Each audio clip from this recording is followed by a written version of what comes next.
Hola chicos, espero que estén muy bien. A petición suya, hoy día vamos a ver en sí el tratamiento endodóntico. Lo vamos a partir viendo, por supuesto, posterior a la anestesia y a la preparación del campo operatorio. Contenidos relevantes previos a esta etapa. Vamos a comenzar con la aislación del campo operatorio. El objetivo es realizar el aislamiento del diente que va a ser objeto de la cavidad de acceso. Los materiales que vamos a necesitar para aislar son el arco de Young, clamp, portaclamp, perforador de goma dique, seda dental, cuñas, tijeras y lápiz marcador. Contamos con tres métodos de aislación. El método 1 sería la aplicación del dique y luego el clamp. Se selecciona el clamp apropiado, se prueba y no debe quedar demasiado apretado ni suelto, pues se corre el riesgo de que se desprenda y salte. Se pasa el dique entre los puntos de contacto, se tracciona la goma dique para exponer la corona y la encía marginal. Luego se ubica el clamp sobrepasando el ecuador dentario, se adapta el dique sobre el arco y se desinfecta el campo operatorio. El método 2 consiste en la aplicación del clamp y luego la goma de dique. Se selecciona el clamp apropiado, se coloca el clamp en posición sin aletas porque tienen menor tamaño y así es más fácil pasar la goma. Se coloca la goma de dique en el arco y se perfora en el lugar adecuado. Se ubica el dique pasándolo sobre el clamp y el diente. Se pasa el dique por los puntos de contacto, se ajusta el dique en cervical y se desinfecta el campo operatorio. Método 3. Aplicación en conjunto de la goma dique con el clamp. Se selecciona el clamp apropiado, se coloca la goma dique en el arco y se perfora en el lugar adecuado. Se engancha en las aletas del clamp la goma dique, se ubica el clamp gingivalmente sobrepasando el ecuador dentario, se sobrepasa el conector y luego las aletas con la goma dique, se pasa la goma dique entre los puntos de contacto, se adapta el dique sobre el arco y luego se desinfecta el campo operatorio. El siguiente paso es la preparación de la cavidad de acceso coronario. El punto de inicio de esta preparación va a ser distinto en los distintos tipos de dientes. En las piezas dentarias anteriores, la cara palatina o lingual, en la línea media a 2 milímetros aproximadamente del cíngulo, o en el tercio medio de la cara palatina en dirección al borde incisal. En premolares, en la cara oclusal, en la intersección de la tangente que une ambas cúspides y el surco principal mesiodistal. Y en los molares, en la cara oclusal, en la fosa central. Secuencia e instrumental de preparación de la cavidad de acceso coronario. Se inicia la preparación de la cavidad de acceso coronario con fresa redonda de diamante de alta velocidad, considerando las características del esmalte. En dientes anteriores sería en el tercio medio de la cara palatina, perpendicular a la cara palatina o lingual del diente.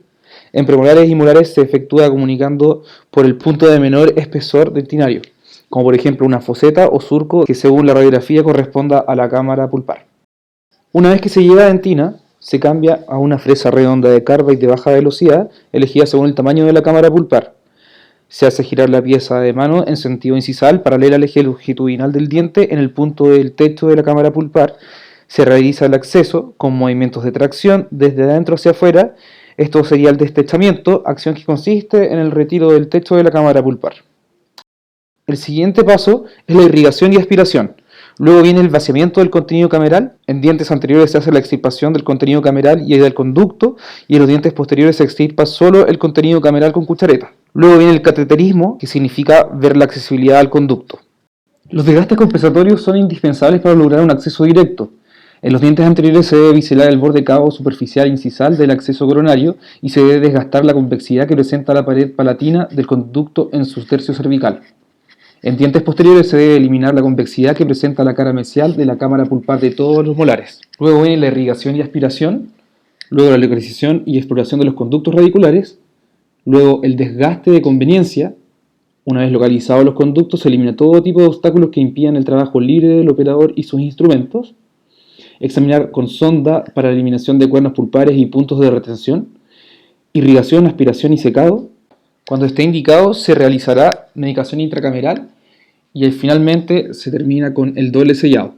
Como primera acción de la preparación quimiomecánica, debemos tener nuestros instrumentos calibrados. Como pasos previos debemos tener la longitud aparente del diente, la longitud real del instrumento, la longitud real del diente y la longitud de trabajo. Aquí tenemos un recordatorio del método radiográfico. Pueden pausar el video para recordar el proceso. Lo realmente importante, independiente de la técnica de obtención de longitud real del diente, sea el método radiográfico o con LAE, localizador apical electrónico, es que para obtener la longitud de trabajo debemos restar la longitud real del diente menos 1 milímetro en el caso de la bipulpectomía y en el caso de las necropulpectomías, menos 0,5 milímetros. Técnicas de instrumentación. A. Estandarizada y vida. Primero tenemos la secuencia, que sería el acceso coronoapical para preparar el tercio coronario y medio del canal radicular, y la técnica telescópica para preparar el tercio apical del mismo.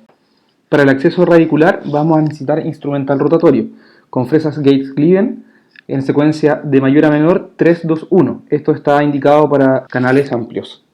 Debe realizarse a no más de 1000 revoluciones por minuto y sin refrigerar. En caso de canales calcificados, se preensancha con limas manuales y luego se hace una secuencia con las fresas Gates-Glidden 1-2-1. Para el acceso apical debemos tener las siguientes consideraciones: utilizar instrumentos precurvados, lubricación, limpieza de los residuos que quedan en el instrumento utilizado, irrigación abundante y recapitulación con lima número 15. Esta es una técnica de instrumentación manual que consta de dos fases. En la primera fase se utiliza inicialmente un instrumento activo, que en este caso sería una lima K de número 10 o número 15, precurvada si se requiere y se introduce con movimientos de vaivén. Esta debe ser retirada traccionándola y se debe limpiar con una gasa estéril y se vuelve a colocar. Se repite esta maniobra hasta que el instrumento quede suelto holgado, es decir, sin que las paredes ofrezcan resistencia al paso del instrumento. Luego se utiliza la lima siguiente y se concluye esta fase al llegar a la lima número 30. La siguiente fase se inicia a longitud de trabajo menos 1, generalmente con una lima número 35, y luego se continúa aumentando el diámetro de las limas y disminuyendo 1 milímetro de longitud por cada lima que cambiamos. Por ejemplo, con una lima 35 es a longitud de trabajo menos 1 milímetro, con la lima 40 longitud de trabajo menos 2 milímetros, con la lima 45 longitud de trabajo menos 3 milímetros. Es importante tener en cuenta que a partir de la lima 40 los instrumentos no deben precurvarse. Luego de las fases del acceso apical viene la irrigación y aspiración entre los instrumentos, considerando utilizar 2 a 3 cc, el aumento del diámetro de los instrumentos de acuerdo al diente a tratar y luego el secado del conducto. Por otra parte tenemos la técnica de instrumentación modificada de fuerzas balanceadas o de Rohan. Inicialmente se van a utilizar limas de subserie para luego continuar con limas K flexibles desde la 15 hasta la 20 a longitud de trabajo. Todo esto con movimientos de impulsión y tracción. Luego se debe determinar el LAI, la longitud aparente del instrumento. Así luego llevar una lima K flexible, Flexofile número 20, sin precurvar a longitud de trabajo y seguir esta dinámica según el grado de curvatura, considerando una curva leve a moderada según Schneider de menor a 20 grados. Primero se rota como máximo y gradualmente entre 10 grados y 90 grados a favor de los punteros del reloj con presión apical leve, avanzando hasta sentir resistencia. Luego se rota en contra de los punteros del reloj mínimo 10 grados y hasta 45 grados con presión apical leve necesaria para mantener la longitud. Se retira la lima y se limpian los restos de limalla, repitiendo este movimiento de a favor y en contra 2 a 3 veces hasta cuando la lima entre y salga libremente del conducto y rote libremente en contra de los punteros del reloj. Luego se continúa con el siguiente instrumento hasta alcanzar la lima apical maestra.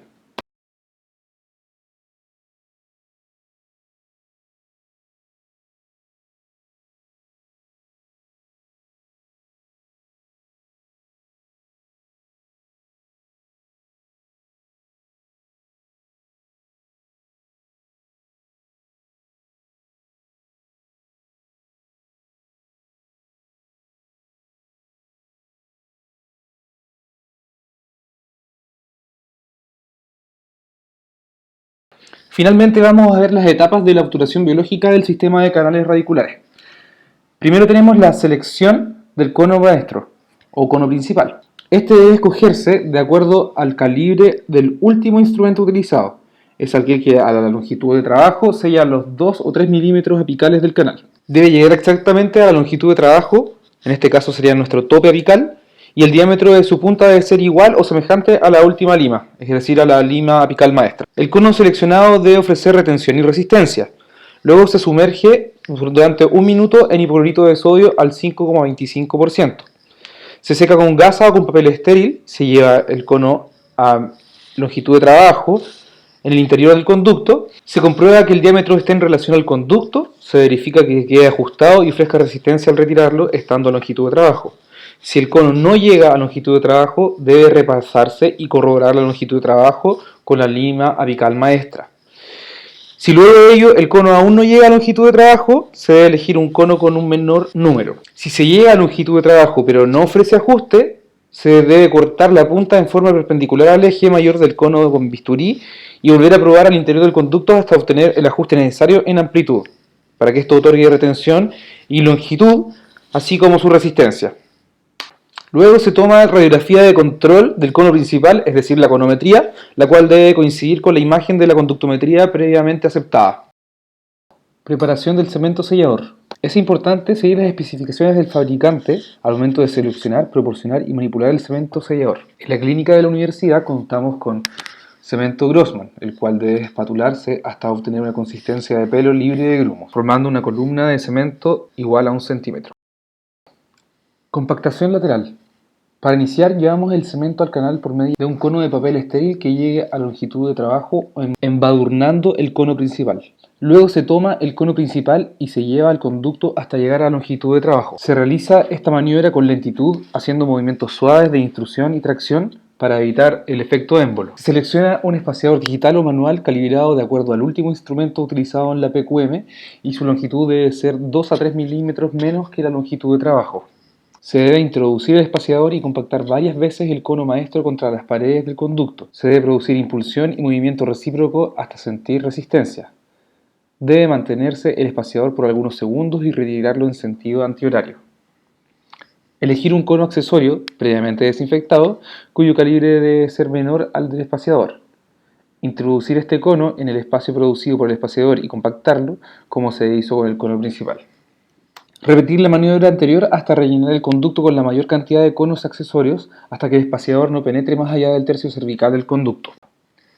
En este momento puede tomarse una radiografía retroalveolar prefinal para evaluar la compactación del material de obturación. Por último, se corta con un transportador de calor los conos de gutapercha a 1 milímetro bajo el límite amero cementario, luego efectuar compactación vertical. Luego se limpia la cámara con motas de algodón estéril embebida en alcohol al 70%, se efectúa el doble sellado con fermín y vidrio ionómero, se toma la radiografía retroalveolar de control de la obturación final sin clamp y se chequea la oclusión.